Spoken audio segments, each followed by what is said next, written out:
내 생각만 옳은 것은 아니다. 이런 주장도 있다. 이슈를 바라보는 눈을 키워드립니다. 라디오 전망대 라전 법정 시간입니다. 오늘도 두 분 부부 변호사와 함께하겠습니다. 이결아 송하진 변호사 어서 오세요. 네, 안녕하세요. 안녕하세요. 네. 자, 오늘 뭐 날도 약간 후덥지근해지고 네. 비도 좀 하루 종일 네. 내리고 했는데 또 한 주간 잘 보내셨습니까? 네, 좀 습도도 올라가고 온도도 높아가지고 점점 여름이 다가오는 것 같습니다. 맞아요. 네, 대비를 철저히 해야 될 것 같은데 네, 맛있는 거라도 좀 사주세요, 이 변호사님. 아, 네, 보양식을 갑자기. 먹어야겠죠. 네. 이제 기력이 딸리고 또 네, 그러세요. 네, 너무 당황했네. 좀 챙겨주십시오, 좀. 네. 스스로 네. 챙겨요, 스스로. 네. 이 험난한 세상 스스로 챙기도록. 한 가정이신 만큼 가정의 달을 맞이해서 오늘 그리고 또 부부의 날이에요. 네? 오늘 부부의 날입니다. 21일 두 명이서 하나가 되는 부부의 날. 부부 변호사가 함께하시는 부부의 그런 날에 의미구나. 함께하는 예. 처음 알았어요. 오늘 두 분 모르셨어요, 진짜? 네, 네, 아니 누가 그런 걸 또 만들었어요? 기념일이에요, 오늘 법정. 아니 굳이? 아 예. 아, 좋은 의미가 좋은 있는 날이네요. 날이네요. 예, 네. 오늘 방송 끝나시고 저녁 네, 부부의 날 맞이한 저녁도 맛있게 예. 드시기 바라겠습니다. 기대하겠습니다. 예. 네. 아니, 뭐 한쪽으로 일방적인 기대는 안 되는 것 예. 같습니다. 네, 예. 알겠습니다. 알겠습니다. 자, 두 분 잘 알아서 수습하시고요, 네. 분위기는. 네. 자, 화제의 판결 바로 만나보도록 하겠습니다. 자, 이번 주 화제의 판결 어떤 판결 가지고 오셨습니까? 이번 5.18 민주화 운동이 45주년을 맞이했습니다. 예. 그래서 이제 이와 관련된 좀 판결을 가져왔는데 5.18 민주화 운동 당시 시민을 향한 발포 명령을 거부했던 고 안병하 경찰 치안감의 정신적인 고통을 국가가 배상해야 된다라는 이제 항소심에서도 1심과 마찬가지로 이 국가의 배상 판결, 이 판결을 좀 가져와 봤습니다. 예. 자, 5.18 광주 민주화 운동이 올해로 말씀하신 대로 45주년을 맞이했는데 아직도 이런 법적인 문제들이 진행이 되고 있다는 자체가 좀 안타깝기는 합니다. 네. 자, 그래도 2심 판결 결과에 대해서는 좀 환영할 만한 판결이다 이런 생각이 드는데요. 자, 우선 고 안병하 치안감이 발포 명령을 거부했다라고 하셨는데 좀 더 구체적으로 당시 상황을 좀 들어봐야 될 것 같습니다. 네, 안병하 치안감은 1979년부터 전라남도 경찰국장으로 재직하던 분이셨어요. 뭐 근데 지금으로 치면 경찰청장 같은 그렇죠. 예. 네, 그래서 재직하던 중에 1980년 5월 18일이 이제 찾아온 거죠. 근데 경찰국장이면 치안을 유지해야 될 그런 의무가 있는 자리였잖아요. 근데 이런 5월 18일을 전후한 광주 민주화 운동 당시에 다음과 같은 행동을 취했습니다. 예. 경찰관들에게 평화적인 시위가 이루어지도록 유도를 했고 무력으로 제압하지 말고 예. 총기 휴대 등을 무장을 하지 말아라 이렇게 지시를 하고 과잉 진압이 이루어지지 않도록 지시를 했고 유혈 사태 확산 방지에 노력했습니다. 그러니까 당시 군부에서 과격하게 진압을 해라라는 명령이 떨어졌는데 이를 어긴 거죠. 굳이 쉽게 말하자면. 예. 그래서 이제 5.18 이후에 5월 26일에 시위 진압에 실패했다는 이유로 보직에서 해임이 됐고요. 치안본부로 대기 발령을 받았고 계엄사령부 합동수사본부에 강제로 연행이 됐습니다. 그래서 1980년 6월 2일까지 약 8일 동안 불법 구금돼서 이런 고문 등이 동반된 조사를 받다가 예. 풀려났고 뭐 같은 날 의원 면직 처리가 된 거죠. 그러니까 직이 날아간 거죠. 그리고 예. 이후에도 이제 극심한 정신적인 충격과 스트레스로 인한 질환으로 1988년 10월에 사망하셨습니다. 이런 일이 있었다라는 것들에 대해서 좀 알려드려야 될 것 같고 관련된 예. 판결이 나와서 저희가 오늘 가져와 봤습니다. 예, 이 재판은 유족들이 제기를 한 거죠? 네, 맞습니다. 이제 유족들이 이제 이제 사망하고 난 이후에 당시에 이제 직급은 경무관이었는데 이제 치안감으로 추서가 됐는데요.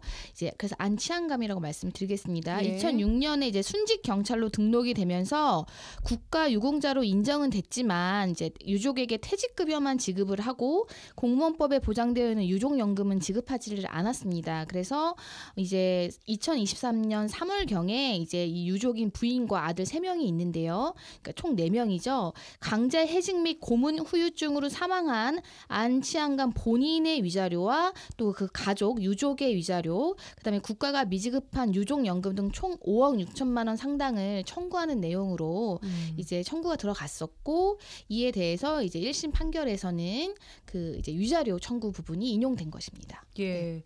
1심과 아까 마찬가지로라고 했는데 1심에서는 어떤 판결이 나왔었죠? 우선 1심에서 이제 광주지방법원에서 판결을 했는데요. 2024년 작년 6월에 선고를 했습니다. 그래서 재판부가 판단하기를 안치안감은 5.18 민주화운동 당시에 강제연행과 불법 구금, 폭행, 고문 등 강압행위를 당하고 강제 해직됐다. 그래서 본인과 그 가족들이 정신적 고통을 받은 것은 경업칙상 명백한 사실이다. 이렇게 판단을 했고 예. 이 안치안감 본인이 겪은 고통에 대한 위자료로 2억 5천만 원을 산정한 다음에 이걸 상속 비율에 따라서 유가족들에게 지급하라고 예. 판단을 했습니다. 예, 총 2억 5천만 원의 위자료 지급 네. 판결. 예, 근데 다만 여기서 좀 중요한 것은 안치안감 본인이 겪은 정신적 고통에 관한 위자료는 인정을 했는데 예. 1심에서부터 본인이 아닌 배우자와 자녀 등 그러니까 가족들이 겪은 정신적 피해가 있을 거 아니에요. 예. 그 자체로서 고유한 그 가족들이 겪은 정신적 피해에 대해서는 소멸시효가 완성됐다라는 이유로 받아들이지 않았어요. 그래서 승소는 승소인데 원고 일부 승소 판결이 나온 거죠. 예, 그렇군요. 원고 일부 승소 판결. 자, 1심이랑 2심 둘 다 어쨌든 안치안감 본인에 대해서는 위자료 지급 판결이 났습니다. 항소심까지 다툰 그 법리적인 핵심 내용은 어떤 게 있었을까요? 제가 좀 정리해서 말씀드리면 일단은 그 안치안감의 사망과 5.18 민주화 운동의 관련성이 있는지 그 부분, 이 부분에 대해서 1심, 2심 모두 인정이 된다. 이 안치안감이 사망한 것과 5.18 광주 민주화 운동 당시에 그런 발포 명령 등을 위반한 행위로 인해서 이제 그걸 위반했다는 이유로 명령을 듣지 않았다는 이유로 고문을 당하고 이제 불법적으로 강제 해직을 당한 거에 관련해서 그로 인한 이제 정신적인 고통 후유증으로 사망한 거에 대해서 인과성이 인정이 된다라고 보았고 예. 그다음에 이제 국가는 어떠한 또 항변을 했었냐면 예. 소멸시효 항변을 했는데요. 이제 예. 이게 무슨 말이냐면 이제 유족의 정신적 고통이 인정된다고 하더라도 유족이 정신적 고통을 청구할 수 있는 기간이 이미 지났다. 이 주장을 했습니다. 그러니까 본인은 해당이 되고 유족은 네, 맞습니다. 안 된다는 거예요, 기간이? 그게 왜 그러냐면 네. 이제 5.18 보상법이라는 것이 있는데 이 법에 보면은 이제 이 법에 따라 보상금을 지급받은 경우 그리고 이제 그 이 보상금을 신청한 자의 동의가 있는 경우에는 재판상 화해가 성립한다라는 규정이 있었어요. 근데 이 규정이 2021년에 헌법재판소에서 위헌이라고 판결을 하면서 정신적인 손해에 대해서도 배상을 청구할 수 있게 됐어요. 예. 그래서 이때를 시점 이제 기준으로 하면 본인에 대한 정신적인 위자료는 3년이 안 지났기 때문에 그러니까 이 위헌 판결이 있고 나서 3년이 안 지나서 제기가 됐기 때문에 문제가 없었는데 가족에 대한 거에 대해서는 이제 1, 2심 모두 이 이제 안치안감의 유족들이 여러 소송을 했었는데 예전에 이제 그 유족 그 급여 부분 있잖아요. 8년간 이제 고문 후유증에 시달리다가 돌아가셨거든요. 그래서 8년간 그 고문 후유증에 시달린 그 부분에 대한 어떤 급여 청구를 이제 해서 대법원에서 확정된 게 1997년이에요. 그러니까 그때는 적어도 가족들은 이 불법행위 사실과 그다음에 그 불법행위 가해자인 국가를 이제 특정할 수 있었다는 거예요. 예. 그때로부터 3년 안에 위자료 청구를 했었어야 되는데 이 사건 소는 2023년에 제기가 됐기 때문에 이거는 소멸했다라고 지금 항소심도 1심과 마찬가지로 판단을 한 겁니다. 그리고 이제 또 이제 국가적으로 그 이제 보상금이 지급된 것을 위자료에 반영해야 된다고 또 국가는 또 그런 주장도 했습니다. 근데 이에 대해서는 법원은 그건 별개의 권리다. 예. 이 사건 위자료 채권과는 별개의 권리이기 때문에 뭐 국가에서 따로 어떤 특별법에 의해서 보상금을 지급했다고 하더라도 참작할 사항이 아니다라고 했습니다. 그래서 크게 예. 한 3가지 정도 쟁점이 있었습니다. 예, 알겠습니다. 자, 경찰이면은 그들의 임무라 함은 국민의 생명과 안전을 지키는 것일 텐데 사실 이 당시에 그 반대되는 명령을 거부를 했던 거거든요. 네.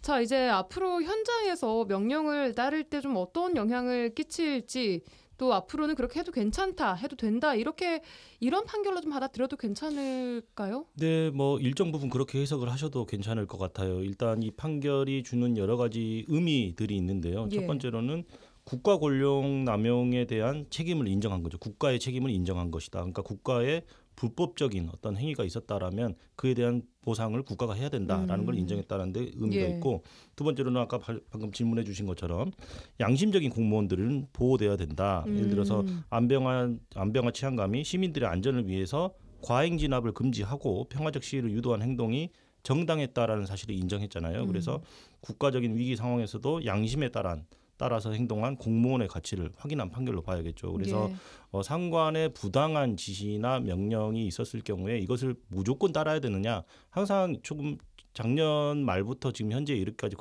관련된 내용들이 좀 사회적으로 그랬죠. 이슈가 많이 됐잖아요. 12.3 그래서 비상계엄 이후에요. 예. 네, 그래서 더 의미가 있는 판결일 것 같아요. 그래서 명령을 무조건 따라야 되는 것은 아니고 그 명령 자체가 법령상 근거를 갖는 적법한 것이어야 된다. 그래서 그렇지 않은 명령에는 따르지 않더라도 위법성이나 이런 책임들이 지지 않고 오히려 그런 행동들이 보호받아야 된다라는 의미로 또 해석될 수 있는 판결이라고 하겠습니다. 예, 군에서는 부당한 명령 거부권을 법제화해야 한다 이런 얘기들도 나오고 있기도 하더라고요. 그렇죠. 지금 예. 판결에 의해서 보호되어야 된다라고 지금 나와 있지만 명시적인 법률 규정은 없어요. 그러니까 부당하거나 위법한 명령에 따르지 않아도 처벌하지 아니한다 이런 규정은 없단 말이에요. 예. 그렇기 때문에 이런 양심적인 공무원들을 더 강력하게 보호하기 위해서는 어떤 제도적인 장치가 마련돼야 하는 것 아니냐라는 목소리가 꾸준히 나오고 있는 것이죠. 예, 알겠습니다.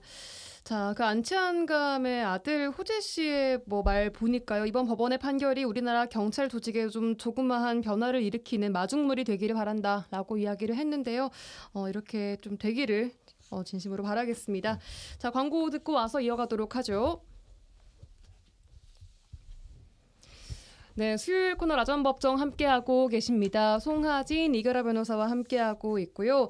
자, 요즘 정치인이나 연예인 등 유명인을 사칭한 노쇼 사기 범죄들이 기승을 부리고 있습니다. 어떤 사례를 보니까 박찬대 의원 비서관이라고 거짓말을 하면서 식사와 함께 700만 원짜리 와인 2병을 좀 준비해 주세요. 이렇게 부탁을 해놓고 나타나지 않은 노쇼 사기 사건도 있었고요.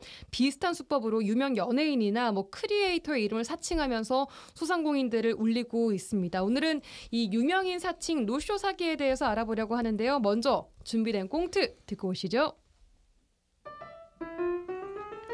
아이고 비상계엄인가 계리인가 계몽인가 뭔가 하는 것 때문에 대선한다고 사람들이 다 어디로 몰려가는 거예요 뭐예요. 오라는 손님은 안 오고 뭔 놈의 파리만 득실득실하네. 짜증이 확 나네. 그때 식당엔 한 통에 전화가 걸려오고 따르릉 따르릉. 아 여보세요. 거기 라전 식당이죠? 아유, 거기 해물찜이 아주 맛있다고 소문이 나서 예약 주문 좀 하려고 하는데요. 아 네네. 대고 말고요. 저희 집 해물찜 하나는 여수에서 1등으로 쳐주는데요. 몇 분이나 오실까요? 저희 후보님, 어디 가서 이런 얘기는 하지 마시고요. 아무튼 우리 후보님께서 내일 여수로 가시는데 농업 관련 공약을 발표하느라고 농민분들하고 식사를 하셔야 해서요. 한 30명 정도 들어갈 자리 가능할까요? 30명 정도는 들어오고도 남습니다. 그러면 해물찜 30인분으로 준비를 해놓으면 될 것 같고 언제 오십니까? 내일 가니까 미리 준비 좀 부탁드려요. 네네 감사합니다. 근데 예약금을 조금만 걸어주셔야 할 것 같은데요. 요즘에 노쇼다 뭐다 그래갖고 우리도 좀 걱정이 되더라고요. 저 유력 대선 후보님 보좌관입니다. 제가 이런 푼돈으로 사기칠 사람으로 보이세요? 대금은 내일 바로 결제해 드릴 테니까요. 바로 준비해 주세요. 네 알겠습니다. 참 저희 후보님께서는 알프스 빙하에서 나오는 물만 드시는데 좀 그걸 좀 많이 드시거든요. 그래서 한 500병 정도가 필요한데 아무래도 그런 물은 거기는 없으시겠죠? 제가 그 알프스 빙하 그런 것은 제가 모르고요. 시원한 보리차는 저희가 준비해드릴 수가 있는데요. 그거는 어찌 안 되겠습니까? 그럼 이거 예약을 취소해야 하나? 물 하나 때문에. 물만 좀 사다 놓으시면 될 것 같은데 어떻게 안 되시겠어요? 제가 명함하고 그 물 판매처 정보 좀 드릴 테니까 미리 준비해 주시면 제가 이제 물값이랑 식대 내일 같이 계산해 드릴게요. 그러면 제가 물만 대신 사다 놓으면 되겠네요. 그러면 판매처로 지금 제가 바로 결제하고 갖다 놓으라고 할게요. 내일 뵙겠습니다. 네, 내일 뵐게요. 다음 날. 자, 음식은 30인분 준비됐고 손님들만 오시면 되겠다. 예, 오랜만에 단체 손님이라 떨리는구만. 2시간 후. 아니 왜 몇 시간이 지났는데 아무도 안 오는 거요? 아니 전화도 안 받고 주문한 물도 안 오고. 설마나 사기 당한 거요? 사기를 당했네요. 그렇습니다. 사기를 자, 사기를 당하셨습니다. 아, 자, 그렇습니다. 문제가 이 30인분 식사 예약과 물 500병을 대신 구매해달라고 돈까지 식당 주인이 우선 지불을 해달라고 부탁을 합니다. 그런데 다음날 모든 연락은 다 끊겨버리고 뭐 등장도 하지 않아버리는 거죠. 자, 이런 식으로 사기꾼들 뭐 언제든지 막 이렇게 다 이용할 수 있을 것 같아요. 이렇게 유명인을 사칭한 노쇼 사기 범죄가 기승이라고 요즘 합니다. 네.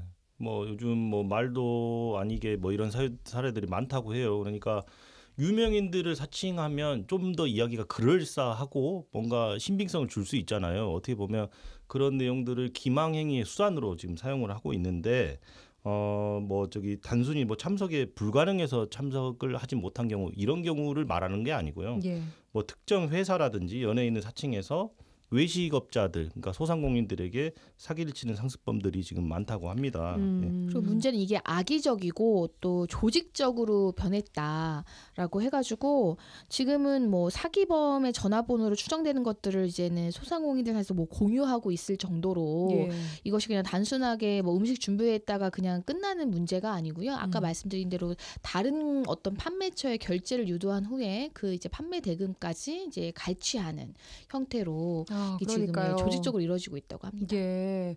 뭐 여수에서도 이런 일이 뭐 있었다라고 하는데 대선 기간이라 꽁트 사례처럼 선거 캠프를 사칭하는 경우들도 요즘 있다고요. 그러게요. 지금 이제 이 피해가 지금 21대 대통령 선거를 앞두고 좀 이제 정치권까지 확장되고 있다고 합니다. 뭐 한 그 더불어민주당 당직자를 사칭한 노쇼 사기범은요. 지난 18일 뭐 제주 서귀포시 한 펜션에 전화를 걸어가지고 예. 이재명 후보의 제주 지역 선거운동원 30명이 뭐 2박 3일간 묵을 것이다. 근데 이 사람들이 먹을 좀 도시락을 대신 구매해서 준비해 달라라고 하면서 400만 원 상당의 도시락 대금 피해를 입혔고요. 또 뭐 경북 구미에서는 또 국민의힘 선거 캠프 관계자다라고 하면서 예. 15개의 객실을 3박 일정으로 숙박 예약을 했지만 알고 봤더니 또 사기였고요. 또 뭐 이런 뭐 도시락 주문이라던가 이런 식으로 지금 실제로 여러 전국에서 대선에 관한 이제 선거 운동이 이루어지고 있는 그 사정을 이용해서 실제로 뭐 전화 통화를 하는데 들리는 거죠. 옆에 선거 운동 하는 소리들이. 그런 그러면 것까지 치밀하게 네, 준비를 맞습니다. 해서. 그래서 뭐 의심할 수 없게 그리고 실제로 뭐 거기에 오는 일정들이 이제 발표가 되기도 하고 하니까 이제 믿게 되는 거죠. 그래서 예. 네, 알고 봤더니 아니었던 거죠. 네. 이런 범죄가 옛날에는 뭐 군부대나 교도소를 사칭하는 경우도 있었는데 점점 유명인들로 범위가 좀 확산되는 것 같아요. 그렇습니다. 뭐 국가기관이나 지자체를 사칭했던 것은 좀 과거의 추세고 요즘 추세를 보면 유명인들, 연예인들로 이제 확산을 하고 있는 것 같아요. 경북에서 일어난 사례들을 보면은 내가 방송국 직원이다라고 하면서 예? 촬영 후에 32명이 방문해서 식사를 하겠다. 숫자도 되게 구체적이죠. 그리고 예. 특정 브랜드의 위스키 브랜드의 이름을 언급하면서 우리는 그 위스키가 반드시 필요하니까 식사 자리에 좀 사다 달라. 그리고 이 주류는 이 업체에다가 주문을 좀 해달라. 좀 싸게 구매할 수 있으니까. 그래서 지금 예약만 한 게 아니라 주류 구매까지 부탁을 해놓고 예. 다 준비해놨는데 오지 않았다는 사례도 그러니까 주류 있었고요. 구매라는 게 포인트가 주류를 구매하려고 돈을 지불을 했는데 주류는 오지 않고 그 돈만 가로채는 거죠. 맞아요. 그렇죠. 예, 그렇습니다. 이렇게 물품을 좀 대리 구매하도록 유도하는 수법들이 요즘 추가된 수법인 것 같아요. 단순히 노쇼가 아니라. 맞아요. 그래서 뭐 그게 위스키일 수도 있고 뭐 경남에서는 또 배우 강동원 씨의 뭐 제작진이다, 영화 촬영 제작진이다라고 하면서 구체적이네요. 예. 특정한 와인 뭐 특별한 와인인가 보죠. 그래서 한 병당 300만 원인가 봐요. 그래서 두 병을 주문해 달라고 해서 600만 원 상당 주문시켜 놓고 또 노쇼를 해서 사기를 친 그런 사례도 있었다고 하고 이런 일들이 굉장히 비일비재하게 일어나고 있다고 합니다. 이 노쇼 사기 범죄의 특성을 좀 간략하게 정리를 좀 해주실까요? 방금 말씀드린 대로 이제 2단계로 속이는 구조를 갖추고 있다고 보는데요. 예. 1단계는 일단은 그 피해자가 운영하는 업체에 일단 주문을 해야지. 이 사람이 이제 와서 이런 거를 하겠다라는 이제 믿음을 주는 거고요. 예약을 하는 거죠. 네, 예. 그다음에 2단계에서는 피해자 이제 업체에서 취급하는 물품뿐만 아니라 이제 내가 같이 결제를 할 건데 있는데 이 피해자 업체에서는 취급하지 않은 어떤 특정 물품을 대신 구매해 달라.